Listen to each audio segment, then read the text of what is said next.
నమస్తే, మీరు చూస్తున్నారు ఆచార్య టీవీ. నా పేరు వెంకట్. ఈరోజు మనం చిల్కానగర్ డివిజన్లో ఉన్నాము. ఉప్పల్ కాన్స్టిట్యున్సీ, మేడ్చల్ మల్కాజిగిరి జిల్లా. ఉప్పల్ కాన్స్టిట్యున్సీలో ఒక కరడుగట్టిన ఉద్యమకారుడు అంటే గోప్ సదానంద్ అనే ఒక పేరు బయటకు వస్తుంది. కొంతమంది ఉద్యమకారులలో ముందున్న వ్యక్తి. ఆయనతో ఇవాళ ముఖాముఖి. నమస్కారం సార్. నమస్కారం. బాగున్నారా? బాగున్నా. మీరు తెలంగాణ ఉద్యమకారుడిగా మీకు గుర్తింపు ఉంది. మీ సతీమణి గారు సరస్వతి గారు, మీరు ఒకసారి కార్పొరేటర్ కూడా చిల్కనగర్ నుంచి అధికారం నిర్వహించారు. సో ఇప్పుడు అసలు మీరు రాజకీయాలు, ఉద్యమాలు, ఈ రాజకీయాలకు ఉద్యమాల్లోకి రావడానికి గల కారణం ఏంటి? అసలు ఎప్పుడు ఎంటర్ అయ్యారు? నేను చిన్నప్పటి నుంచే కొద్దిగా సామాజిక సేవ కానీ, గణపతి పెట్టడం కానీ, అంటే ఇట్లాంటి కార్యక్రమాల్లో యాక్టివ్ ఉండేవాడిని. అట్లే మెల్లిమెల్లిగా నా యొక్క ప్రయాణం నా 9వ తరగతిలోనే ఆర్ఎస్ఎస్కు పరిచయం కావడం జరిగింది. ఓకే. తద్వారా సమాజము, దేశము, ధర్మము అనే వాటిపైన కొద్దిగా అవగాహన కలిగింది. ఓకే. అట్లే కాలక్రమేణా 2001లో ఎప్పుడైతే కేసీఆర్ గారు టీఆర్ఎస్ని స్థాపించారో అసలు ఈ తెలంగాణ అంటే ఏంది, అసలు ఏంటి ఇదంతా లొల్లి అని చెప్పేసి ఆలోచించడం జరిగింది. కొన్ని పుస్తకాలు నా ఫ్రెండ్స్ యూనివర్సిటీలో ఉంటే వాళ్ళు ఉద్యమం ఇట్లా ఇది ఇది అని చెప్పినారు. అంటే మీరు యూనివర్సిటీ నుంచి మొదలయ్యారు? యూనివర్సిటీ మొదలైన కాలేజ్ యూనివర్సిటీ కాబట్టి అక్కడ ఉన్న ఫ్రెండ్స్ ద్వారా అట్లా తెలిసింది. ఓకే. తెలిసిన తర్వాత మెల్లిమెల్లి అసలు తెలంగాణ అంటే ఏంది తెలుసుకునే క్రమంలో పొలిటికల్గా కూడా నేను కూడా ఎదగాల, ఫ్యూచర్లో ఉద్యమం చేయాలి, ఏదో ఒకటి సాధించాలా అనేటువంటి ఆలోచనతోని నేను ఈ యొక్క టీఆర్ఎస్ పార్టీలో చేరడం జరిగింది. ఆ రోజే సుమారుగా 70 వెహికల్స్తోని 2 డీసీఎంల జనాన్ని తీసుకుపోయి, అంటే అంత నా వెల్విషర్స్ ఒక 9 యువజన సంఘాలు అంతా కలుపుకొని ఆ రోజు పోయి కేసీఆర్ గారు, అదేవిధంగా ఆ రోజు ఆలయ నరేంద్ర గారు ఉండే, వారిద్దరి సమక్షంలో టీఆర్ఎస్ పార్టీలో చేరడం. ఏ సంవత్సరం సార్? సుమారు 2001లోనే. అంటే టీఆర్ఎస్ ఆవిర్భావంలో 3 నెలలు 4 నెలల సమయం మధ్య, ఎక్కువ టైం లేదు కాబట్టి అంతలోనే జాయిన్ అయినాను. అప్పటి నుంచి యాక్టివ్గా ఉన్నాను ఉద్యమంలో యాక్టివ్గా ఉన్నాను. అయితే అసలు యాక్చువల్లీ 2000, 2001, 2002 అంటే టీఆర్ఎస్ పార్టీ అప్పుడు ఆవిర్భవించినప్పుడు అసలు ఇది పార్టీ కాదు అన్న సిచ్యువేషన్లో మీరు అంతమందితో జాయిన్ అవ్వడం, అసలు మిమ్మల్ని ఎవరు విమర్శించలేదా? చాలా మంది విమర్శించినారు. ఎందుకంటే నేను పొద్దున్న లేస్తే గ్రౌండ్ పోయేవాడిని. Early morning Uppal stadium ground ఏదైతుందో అందులో వాకింగ్ చేసేవాళ్ళం, అందరితో మాట్లాడేవాళ్ళం. ఆ గ్రౌండ్ లో వాకర్స్ అసోసియేషన్ అధ్యక్షుని చేసినాను. ఓకే. అదేవిధంగా వాలీబాల్ ఆడడం. అయితే అక్కడ ఉన్నటువంటి వాకర్స్ కానీ పెద్ద మనుషులందరూ కూడా మాట్లాడుతూ, సదానంద్ ఏంది టీఆర్ఎస్ నిన్న జాయిన్ అయినది, ఎవరు లేరు ఆ పార్టీలా, నువ్వే జాయిన్ అయినవి అంటే ఎక్కడికి పోవాలన్నా కూడా ఒక్కడితోనే స్టార్ట్ అవుతుంది కాబట్టి నేను స్టార్ట్ అయినాను అంటే ఆ రోజు హేళన చేసిన చాలా మంది ఉన్నారు. అదే విధంగా వాళ్ళు మళ్ళా ఎప్పుడైతే టీఆర్ఎస్ ఫామ్ అయిందో, కొట్లాట ఇదంతా అయిన తర్వాత ఒక 8 నుంచి 10 సంవత్సరాల తేడాల వాళ్ళే పర్వాలేదు, ఓకే ఇది కావాల్సిందే, తెలంగాణ కావాల్సిందే అనేది మళ్ళీ మీ దారిలోకి వచ్చారు, మళ్ళీ వచ్చేసారు అంతా కూడా. ఓకే. అయితే దాని తర్వాత ఇటు టికెట్ రావడం, టికెట్ వచ్చిన తర్వాత గెలవడం, అప్పుడు ఎక్కువ కృషి చేసింది ఎవరు? ఆ పార్టీ పిలిచి ఇచ్చిందా లేకపోతే మీరు ఏమైనా ప్రయత్నాలు జరిగినాయా? యాక్చువల్లీ నా పనులు చేసుకుంటూ ఉద్యమంలో ఏ కార్యక్రమం వచ్చినా అది సక్సెస్ చేసుకుంటూ ముందుకు పోతున్నాం. ఎక్కడ చూసినా మా పేరు వినపడుతుంది. కేటీఆర్ వచ్చిన తర్వాత కేటీఆర్కి దగ్గరైనాం. ప్రతి కార్యక్రమం కేటీఆర్ గారితో కలిసి చేయడం జరిగింది. ఓకే. అందులో భాగంగా 2005లో తెలంగాణ జాగరణ సేన అని పెట్టడం జరిగింది. టీఆర్ఎస్ పార్టీ అని ఇంకొక వింగ్ ఏంటంటే ఒక కరుడు కట్టిన సైనికుల్లాగా 1,00,000 మందిని తయారు చేయాలి కాబట్టి వాళ్ళకి ట్రైనింగ్ ఇవ్వాలి. ఆ ట్రైనింగ్ ఇవ్వాలంటే దానికి సమర్థుడు ఎవరు అని చూసిన దాంట్లో నన్ను సెలెక్ట్ చేయడం జరిగింది. ఓకే. ఈ జాగరణ సేన స్టేట్ ఇన్స్ట్రక్టర్గా నేను అందరికీ కర్రసాము, అదేవిధంగా ఎక్సర్సైజెస్ ఇవన్నీ నేర్పించేవాడిని. నేర్పిస్తున్న క్రమంలో మొత్తం ప్రొఫెసర్ జయశంకర్ సార్ కానీ, అదేవిధంగా విద్యాసాగర్ గారు విద్యాసాగర్ గారేమో నీళ్లు నిధులు దానికి సంబంధించిన వాటిని వారు చెప్పేది. జయశంకర్ సార్ జరిగిన అన్యాయాల గురించి చెప్పుకుంటూ ఉద్యమాలు ఎట్లా నడుస్తున్నాయి అప్పటి నుంచి అని వారు చెప్పేది.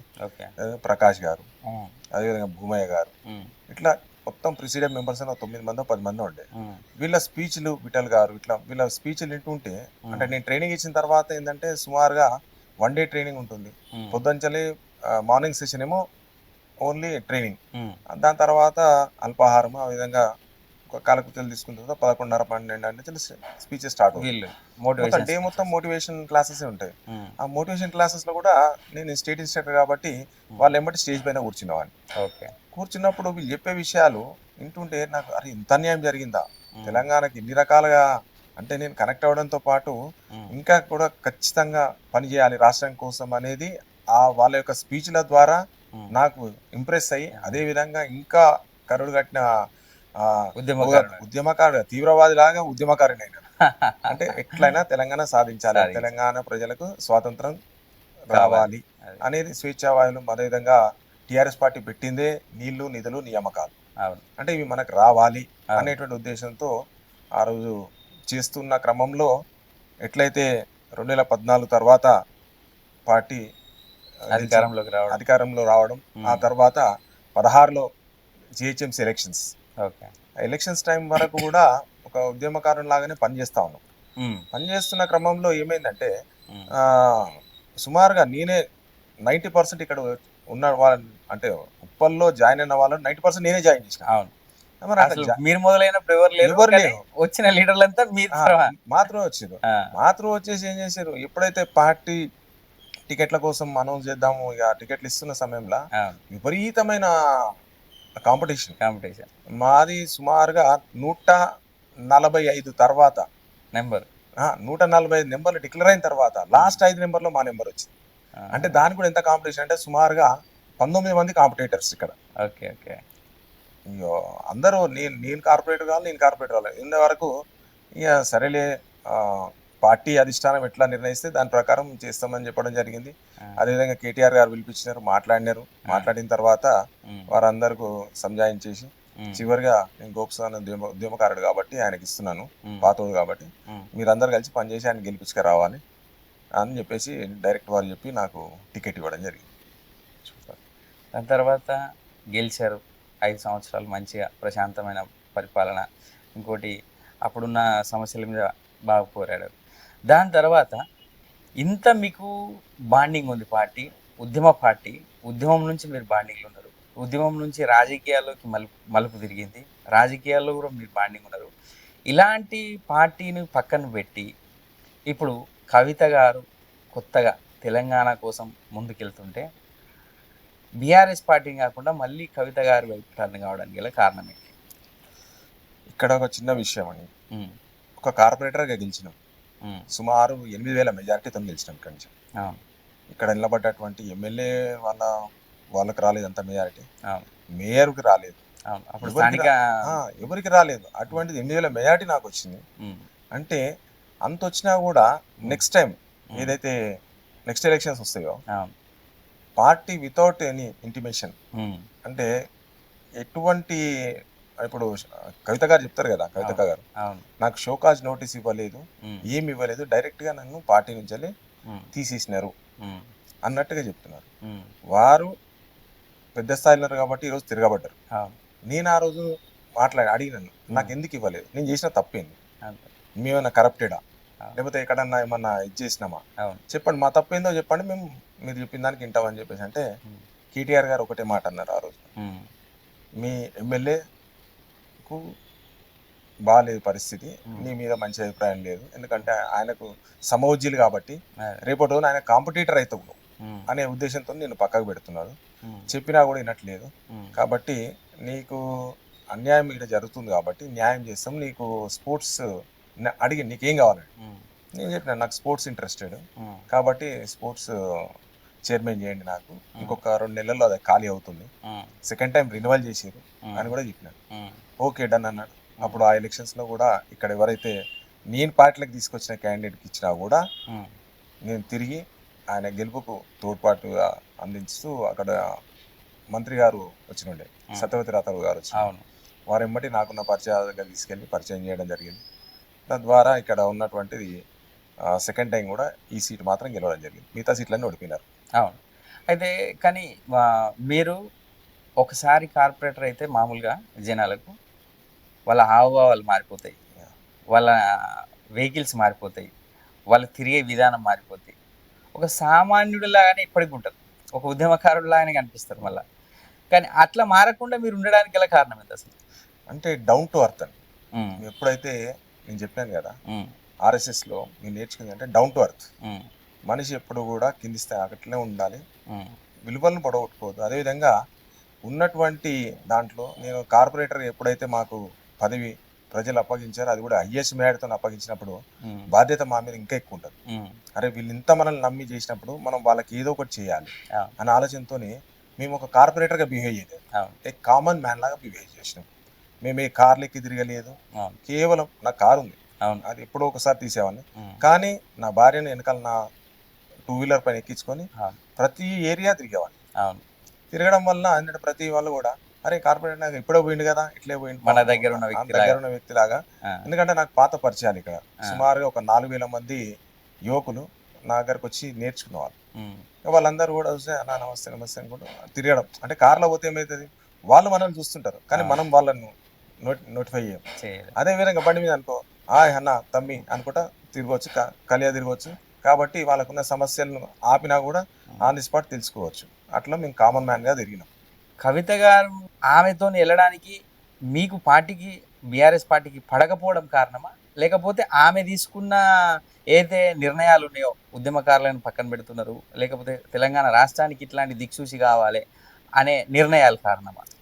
నెంబర్ 1 ఒకటి ఏంటంటే, కవిత గారు ఎప్పుడైతే గత సుమారుగా 2 సంవత్సరాలు కావస్తుంది వార్త నుండి, వారు పిలిపించుకొని మాట్లాడినప్పుడు నేను కూడా అందరిలాగా అనుకున్నాను, సంథింగ్ ఏదో అయ్యింటుంది అందుకోసమే.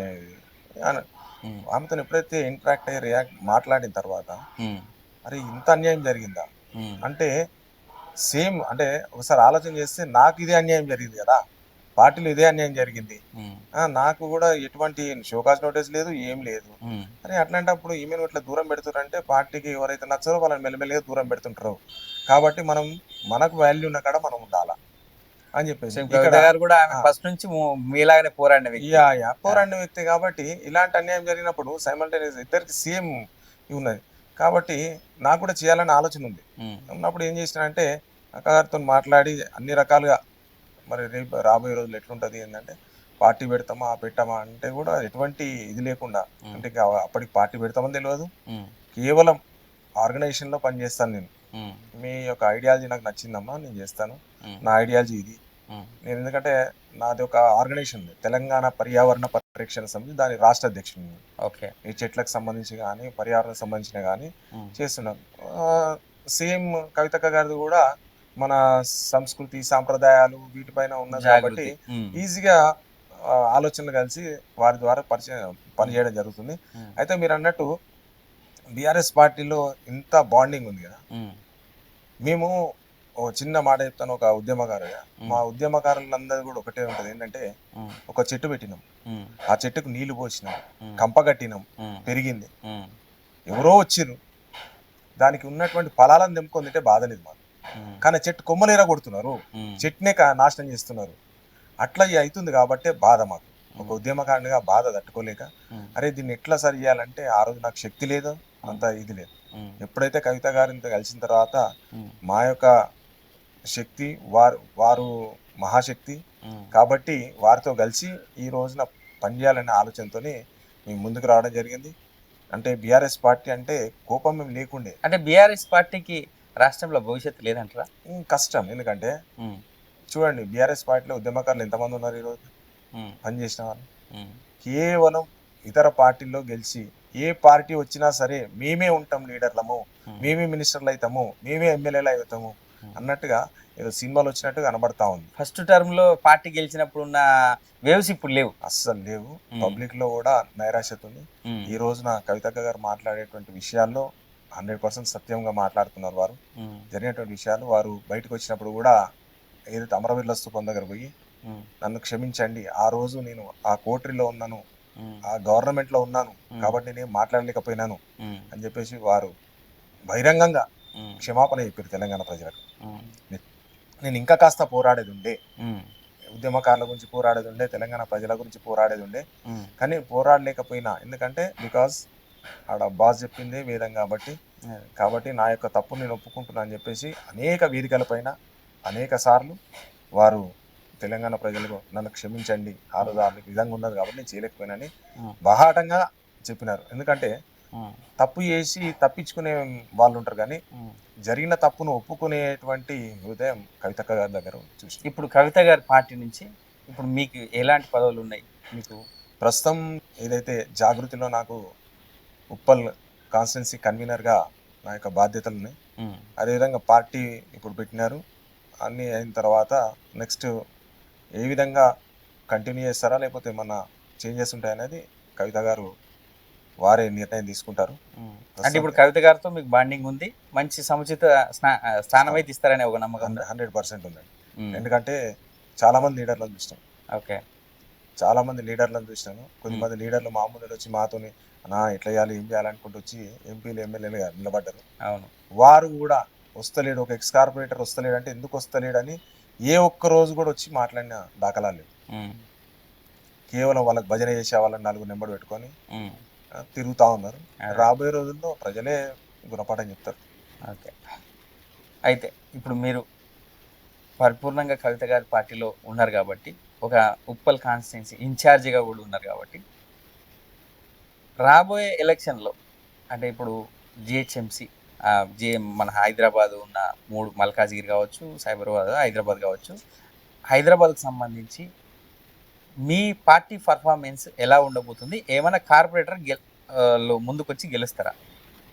ఎలక్షన్స్ రావాలి, నిలబడాలి, ఉమ్, తద్వారా తెలుస్తుంది. కాకపోతే ప్రజలకైతే ఉమ్, ఈ రోజు కవిత గారు పార్టీ పెట్టిన తర్వాత ఉమ్, వారు మాట్లాడే మాటలు, ప్రజలకు ఇచ్చే వాగ్దానాలు, ఏం చేస్తాను ఉమ్, అనేది ఉమ్, పెట్టారు కాబట్టి ప్రజల్లోకి పోవాలి. ఇంకా ఉమ్, ప్రజల్లోకి పోయిన తర్వాత ఉమ్, ఖచ్చితంగా చాలా మంది ఉద్యమకారులు ఉమ్, పార్టీలో టికెట్లు రాక ఉన్న వాళ్ళు ఉన్నారు. ఉమ్, సరే చూద్దాం, ప్రయత్నం చేద్దామని ఇంకా కొన్ని రోజులు ఉందాం ఉమ్, అనే ఉన్నారు. అందరు మాతో టచ్లు ఉన్నారు. ఓకే. సుమారుగా ప్రతి డివిజన్ నుంచి ఒకరిద్దరు టచ్లో ఉన్నారు. ఓకే. దాంట్లో ఉన్న వాళ్ళలో ఉద్యమకారులు ఎవరు, ఉమ్. వాళ్ళు ప్రజల్లో వారికి ఉన్నటువంటి అంటే ఈ పార్టీలో మెయిన్గా ఉద్యమకారులకే పెద్దపీటనా? 100%.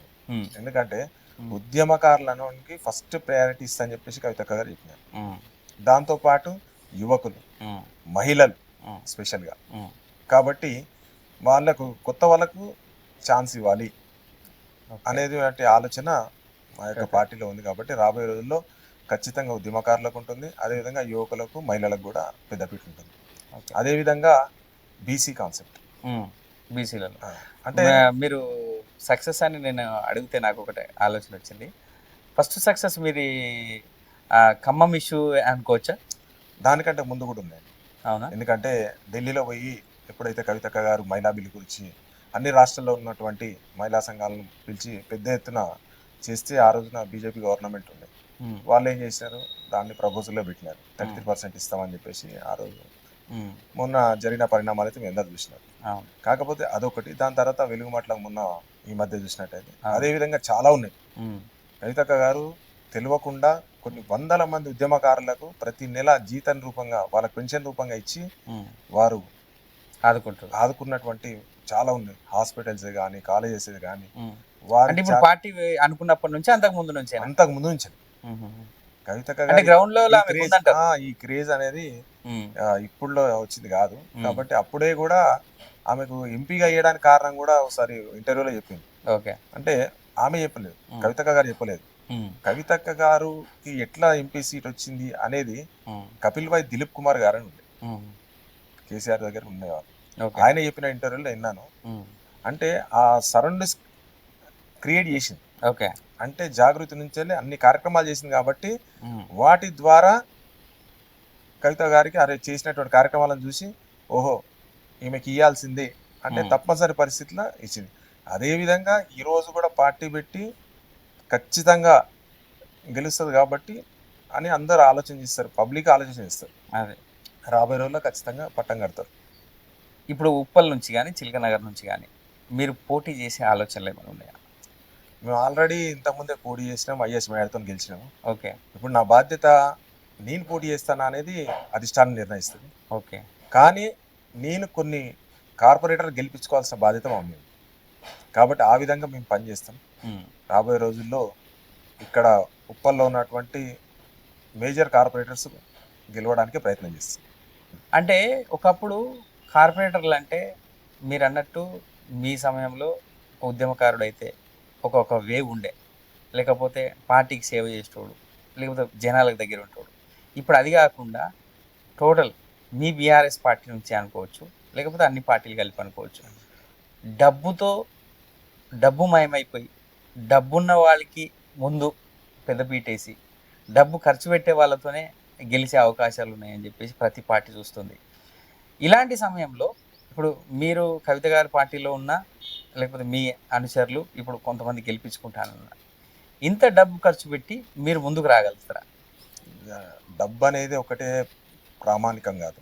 కవితక్క గారు ఒకటే మాట చెప్పినారు, మనకు పైసలు అనేటివి క్రైటీరియా కాదు, మనకు క్యాండిడేట్ యొక్క క్యారెక్టర్, అదే విధంగా సేవ చేసే గుణం ఉందా లేదా అనేటి ఇవన్నీ చూస్తున్నాం. మొన్న వేరే రాష్ట్రాల్లో చూసినాం, మామూలుగా డ్రైవర్ కొడుకు ఎమ్మెల్యే గెలిచినాడు, ఇంకొక ఆమె ఇళ్ళ పని చేసుకునే ఆమె గెలిచింది. ఇవన్నీ పేపర్లు వచ్చినాయి, చదివినాయి, చూసినాయి నేను. కాబట్టి అంటే సామాన్యులు కూడా ప్రజాసేవ చేయొచ్చు వారి యొక్క కమిట్మెంట్ ద్వారా. అంతేగాని కేవలం డబ్బున్నోళ్ళు మాత్రమే రాజకీయం చేయాలంటే ఒక పిడికడ మంది కంటే ఎక్కువ ఉండరు. కాబట్టి అది అసాధ్యం. అదేవిధంగా రిజర్వేషన్ పరంగా ఇప్పుడు ఒక బుడగ జంగాలని తీసుకున్నాం, వాళ్ళు ఫైనాన్షియల్గా చాలా ఇది ఉంటారు, కానీ అక్కడ అలాగ రిజర్వేషన్ వస్తే అంత డబ్బు అవసరం లేదు. ఆ విధంగా అన్ని కులాలకు కూడా ఖచ్చితంగా వాళ్ళు కూడా ప్రజాపాలనలోకి రావాలి అనేటువంటి ఆలోచన కవితక్క గారికి ఉంది. అంటే మేమెంతో మాకంతా అనేటువంటి దీంట్లో పోతున్నాం. కాబట్టి అందరికీ కూడా సముచిత న్యాయం జరుగుతుంది. ప్రజలు కూడా విసిగిపోయారు, ఏంటంటే డబ్బులు ఇచ్చిన వాళ్ళకి ఓట్లు వేస్తారనే దాఖలాలు లేవు. కోట్ల రూపాయలు ఖర్చు పెట్టి కూడా ఓడిపోయిన వాళ్ళు ఉన్నారు, ఏం పైసలు ఖర్చు పెట్టకుండా గెలిచిన వాళ్ళు ఉన్నారు. అయితే తెలంగాణ రాష్ట్రంలో ప్రస్తుతం నడుస్తున్న ట్రెండ్, ఒకప్పుడు టీఆర్ఎస్ పార్టీ తెలంగాణ రాష్ట్రం అని చెప్పేసి ఒక జెండాని ఎత్తుకొని తిరిగింది, రాష్ట్ర సాధన అయిపోయింది. కొంతవరకు ఇప్పుడు ఒక బీసీ కాన్సెప్ట్ అనేది బాగా నడుస్తుంది. మీ కవిత గారు కూడా కొంతవరకు మద్దతు ఇస్తున్నారు, అది వెళ్తుంది. ఈ బీసీ కాన్సెప్ట్లో ఈమె సామాజిక వర్గం వేరు, ఒక ఓసీ మహిళ, ఉన్నత వర్గాల మహిళ. బీసీ సామాజిక వర్గాలకు ఆమె న్యాయం చేస్తుంది, మేము ఉన్నామని కొంతమంది అంటున్నారు. ఈమె బీసీ వర్గాలు ఈమె మీ అధినేత్రిని ఆమోదిస్తారా? అసలు 100% ఆదరిస్తారండి. ఎందుకంటే కవితక్క గారు ఎప్పుడైతే బీసీ నినాదం ఎత్తుకుంటారో ఆ నెక్స్ట్ ఒక 4-5 సంస్థలు లేకపోతే మీరు అన్నటువంటి పార్టీలు వాళ్ళు దాని వాళ్ళు ఇస్తారు. కవితక్క గారు బీసీల గురించి మాట్లాడకపోతే వాళ్ళందరూ కాముకుంటారు. అంటే ఎప్పుడైతే వారు మాట్లాడతారో అప్పుడే వీళ్ళు మాట్లాడతారు. ఇంకొకటి, ఒక వ్యక్తికి సహాయం చేయాలి, ఒక సమాజానికి మేల్కొల్పాలంటే ఆ కమ్యూనిటీ యొక్క వ్యక్తి అవసరం లేదు. మనం చూసినట్టయితే చాలా దాఖలాలు ఉన్నాయి. తమిళనాడులో చూడండి, జయలలిత ఏమన్నా బీసీయా? బీసీ కాదు కదా. రాహుల్ గాంధీ ఈ రోజున బీసీయా? 42% ఇద్దాము, బీసీలకు ఇద్దాము అని చెప్పేసి డిక్లరేషన్ చేయలేదా? అదేవిధంగా కొట్లాడారు. ఎందుకు మన కమ్యూనిస్ట్ పార్టీకి సంబంధించినటువంటి పుచ్చలపల్లి సుందరయ్య గారు. మరి వీళ్ళందరూ కూడా సమాజంలో ఉన్నటువంటి రుగ్మతలను పక్కకు పెట్టి రాబోయే రోజుల్లో వీళ్ళందరూ కూడా పైకి ఎదగాలనేటువంటి ఆలోచన ఉన్నటువంటి ఉన్నతమైన వ్యక్తులు. మరి అట్లాంటి వాళ్ళ ఆలోచన విధంగా కవిత గారు కూడా ఈరోజు ముందుకు వచ్చారు. వచ్చి వీళ్ళకి జరిగింది అన్యాయం జరుగుతుంది కాబట్టి వీళ్ళకి న్యాయం చేద్దామంటే, నువ్వు మా కులం కాదు అంటే కులం వాళ్ళే చేయాలన్నా? ఎవరైనా చేయొచ్చు కదా. కాబట్టి బీసీల హక్కున ఖచ్చితంగా కవితక్క గారి వెంటే ఉంటారు. సుమారుగా ఒక 70-72 కులాలు కవితక్క గారి వెంబడి ఉండి ప్రతి కార్యక్రమాన్ని మేము సక్సెస్ చేస్తూ ఉంటాం. కాబట్టి 100% మాకు నమ్మకం ఉంది. అంటే కవిత గారు అన్నారు ఒక మాట, మేమెంతో మాకంతా. ఆ మాట ఇంకెవరు అంటలేరు కదా. కాబట్టి కవిత గారి మీద నమ్మకం ఉన్నది. వారు బీసీల గురించి కొట్లాడతారు. రాబోయే రోజుల్లో బీసీల ఈ మధ్యలో కొత్తగా ఒక పార్టీ పెట్టిన అతనైతే ఒక ఛానల్ పెట్టుకొని ఈ బీసీ సమస్య అంటే బీసీ ఉద్యమకారుని అంటే నేను నాతోనే మొదలైంది అనే ఒక ఇదాంట్లో ఆయన అంటారు, అసలు బీసీ ఉద్యమంలోకి ఆమెకి అర్హత లేదు, నేనే ఉద్యమకారుని అంటారు. ఆయనను బీసీ ప్రజలు ఎంతమంది చిత్తశుద్ధి ఉందని నమ్ముతున్నారు? ఇప్పుడు ఎవరికి వాళ్ళే గొప్ప అని అనుకోవచ్చండి. నాకు నేనే సీఎం అనుకోవచ్చు, పిఎం అనుకోవచ్చు, అది నా భ్రమ. అట్లా ఎవరిదాళ్ళు అనుకోవచ్చు, దానికి మాకేం అభ్యంతరం లేదు. కానీ ఒకరు చేసేదాన్ని తప్పని నిరూపించే హక్కు నాకు లేదు. ఎందుకంటే వారి చిత్తశుద్ధి ఏంటంటే బీసీల పట్ల ఉన్నటువంటి చిత్తశుద్ధితో పనిచేసే విధానం వారు చేస్తున్నారు. కానీ వారిని తప్పుపట్టేది నాగర్ ఉండదు. ఇంకొకటి ఏంటంటే ఒక ఆడవాళ్ళకు మర్యాద ఇవ్వకుండా అమర్యాదగా మాట్లాడే వ్యక్తి, ఆ, విలువలు లేని వ్యక్తి గురించి మాట్లాడాల్సిన అవసరం లేదు. అట్లాంటి వాళ్ళని పట్టించుకోవాల్సిన అవసరం లేదు. రాబోయే రోజుల్లో ఇప్పటికే, ఎందుకంటే ఎక్కడైతే ఉన్నామో ఏ చెట్టు కింద అయితే ఉంటాడో ఆ చెట్టు నరికేటువంటి వ్యక్తులతో మాకు సంబంధం లేదు. ఆయన గెలిచిందో పార్టీ పేరు మీద, ఈ రోజు అదే పార్టీని తిడతా ఉంటాడు. ఆయన తిట్టని పార్టీ లేదు, తిట్టని వ్యక్తి లేదు, బ్లాక్మెయిల్ చేయని వ్యక్తి లేరు. కాబట్టి మాకు అటువంటి వ్యక్తుల గురించి మాట్లాడాల్సిన అవసరం లేదు. మా పని మేము చేసుకుంటూ ముందుకు పోతాం. కవిత గారి మీద మాకు పూర్తి విశ్వాసం ఉన్నది. ఖచ్చితంగా బీసీకి సంబంధించినటువంటి రాజ్యాధికారం స్థాపించాలి.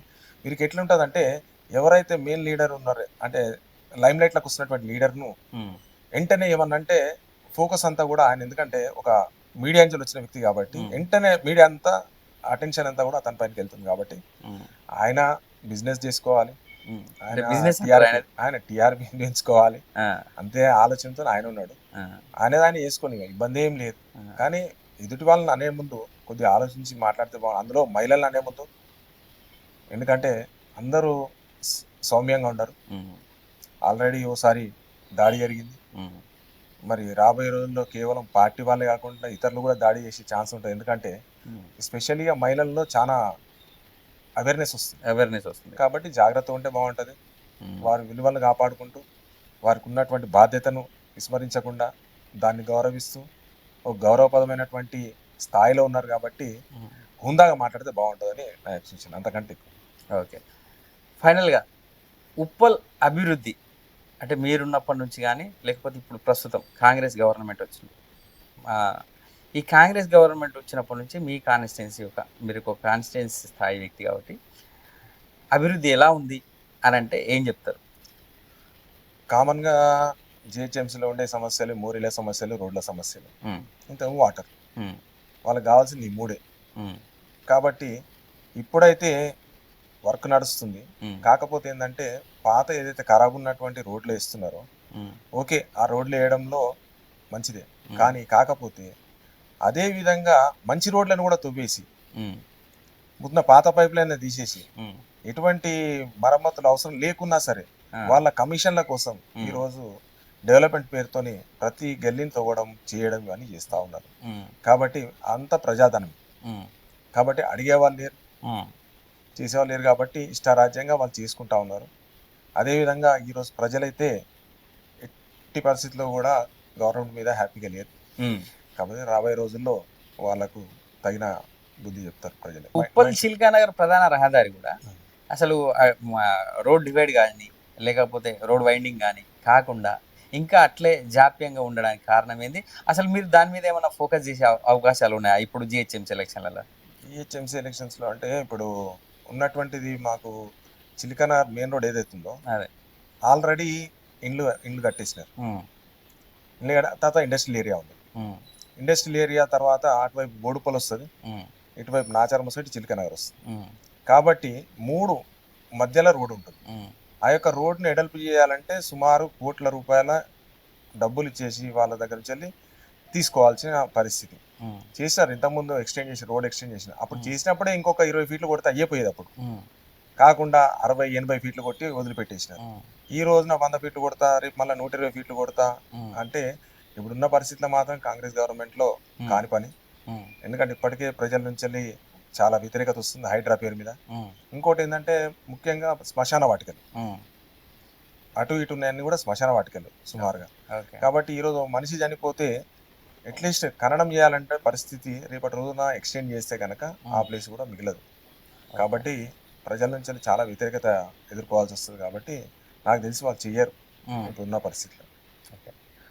ఫైనల్గా మీరు ఎవరితోని ఎక్కువ గొడవలు కానీ, ఎవరితోని ఒక అగ్రెసివ్ వెళ్ళడం కానీ కాకుండా సౌమ్యుడిగా ఉంటూ పార్టీలతో కావచ్చు, లేకపోతే ప్రజలతోనైతే అసలు మీకు ఇష్యూస్ లేవు. ఇప్పుడు వచ్చే ఎలక్షన్లో తెలంగాణ రక్షణ సేన కవిత గారి పార్టీ నుంచి మీరు ఎన్ని సీట్లు కార్పొరేటర్గా గెలుచుకుంటారంటే మీరు ఏం చెప్తారు? మాకు మేము చెప్తాం అన్ని సీట్లు గెలుస్తామని చెప్తాం, అది కాదు కదా. కాకపోతే వచ్చేటువంటి వాళ్ళు ఇప్పటికే చాలా మంది మాట్లాడుతున్నారు. మేము కూడా తెలంగాణ రక్షణ సేనలో మీ వెంబడి వచ్చి మేము కూడా పనిచేస్తామన్నా. దాని తర్వాత రాబోయే ఎలక్షన్స్లో సీట్ ఆలోచించే వాళ్ళు కూడా కొద్దిగా ఉంటారు. ఓకే. వచ్చేవాళ్ళు అంటే కేవలం సర్వీస్ చేయాలని ఆలోచన కాకుండా గెలవాలి, నిలబడాలి. ఉమ్, అంటే రాజకీయమైనటువంటి ఇది ఉండి, అంటే మేము కూడా చూస్తున్నాం. ఉమ్, ఈయన కేవలం రాజకీయం కోసం మన దగ్గరకు వస్తున్నాడా, సీట్ కోసం వస్తున్నాడా, ఉమ్, లేకపోతే ప్రజలకు రేపు ఏమైనా సేవ చేయడానికి రెడీగా ఉన్నాడా, ఉమ్, అన్ని ఆలోచన చేసి వాటిని తీసుకోవడం జరుగుతుంది. అందులో కొత్త ముఖాలు అయితే ఇంకా బెటర్ అనిపిస్తుంది. ఇంతకుముందు గెలవని వాళ్ళు ఉమ్, అని అక్కగారు కూడా చెప్తారు. ఉమ్, ఎందుకంటే కొత్త వాళ్ళు వస్తే ఏంటంటే వాళ్ళు మనం మోల్డ్ చేసుకోవచ్చు. ఉమ్. మన యొక్క కార్యక్రమాలకు అనుగుణంగా వాళ్ళను ఇది- ముందుకు ప్రజల్లోకి వెళ్ళొచ్చు మన కార్యక్రమాల ద్వారా. అంటే ఎట్లా మీలాంటి వాళ్ళకి ఏంటంటే కొత్త వాళ్ళకు వాళ్ళకి నేర్పించి మా యుద్ధ రంగంలో దించిన అనుభవం ఉంది కాబట్టి ఓకే, తప్పకుండా అన్నగారు. మళ్ళీ ఒకసారి చౌరస్తాలో చర్చ అని చెప్పేసి మా ఛానల్ తరపున మేము పెట్టినప్పుడు మిమ్మల్ని తప్పకుండా ఇన్వైట్ చేస్తాం. చిల్కానగర్ డివిజన్ అనుకోవచ్చు, లేకపోతే ఈ మొత్తం కాన్స్టిట్యున్సీ ఉప్పల్ కాన్స్టిట్యున్సీకి సంబంధించి ఒక చర్చ ఉంటుంది. ఆ రోజు మీరు వచ్చి మీ పార్టీ తరపున వాయిస్ వినిపించాలని కూడా మేము కోరుతున్నాం అన్న. రైట్. తప్పకుండా. నమస్కారం అన్న. Thank you. Thank you.